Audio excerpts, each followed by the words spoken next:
talk to us a little bit about how, as you're, sort of getting a better foothold in your healing journey and you're in sort of the yoga teacher training, and you talked earlier about how, you know, the purpose became bigger than just you and about serving others. Talk to us a little bit about how your healing journey spurred your desire to help others in a professional way, right? Like this is your business that you're trying to build. Talk to us about, how that happened. Yeah, I feel like, and kind of in my story then, came back around to, I kept doing yoga.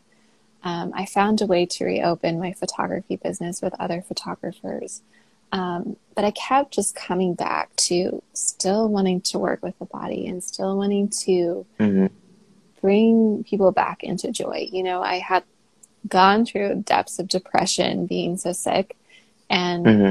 and had started to find a little bit of joy again. And I feel like one of my therapists put this just perfectly. I'll just never forget. She was like, Hmm. I had locked the closet clothes of grief. Like I was like, I'm not going to deal with this grief. And then it's like the moment I opened the door, playfulness fell out. And this part of me that is a very playful person had gotten shoved away by the amount of grief I was going through.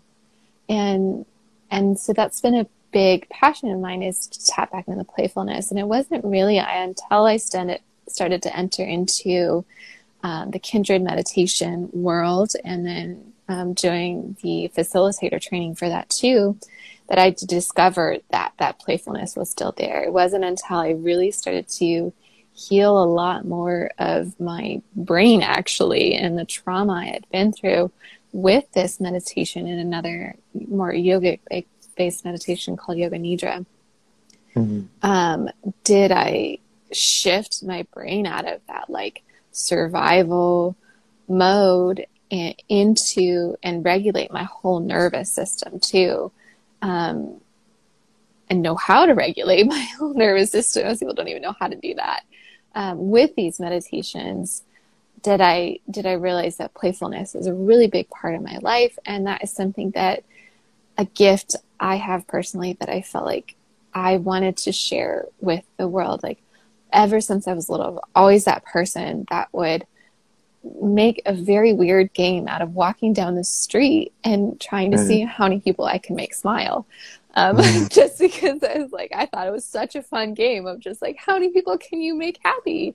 And, as a little kid, it was super innocent and not manipulative at all. It was just very like, this is a fun game of just like, who can we spark? And it's with that I just want to do that with other people. Is like, we have this ability to spark each other as humans.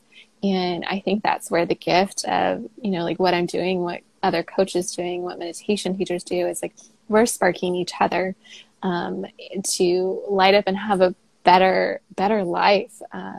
And so that's where I get really passionate about. And what I'm doing is, it's really helping people tap back into this playfulness again that really gets kind of like squished out by adulthood and responsibilities. You forget how to play and to live in joy in every single moment, like from doing the dishes to folding laundry. It's like joy and playfulness can be accessed at any point if we just give ourselves permission to do it. And that's something that I always tell my daughter is like, if you're bored and you don't want to do this, find a way to make it fun.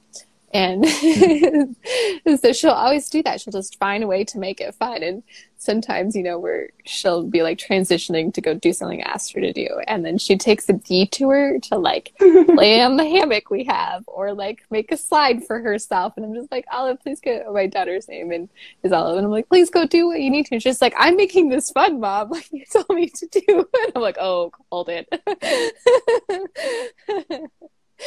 So she calls me out on my own mission to make life fun. Yes, okay, you're right. Please go have fun as you go brush your teeth.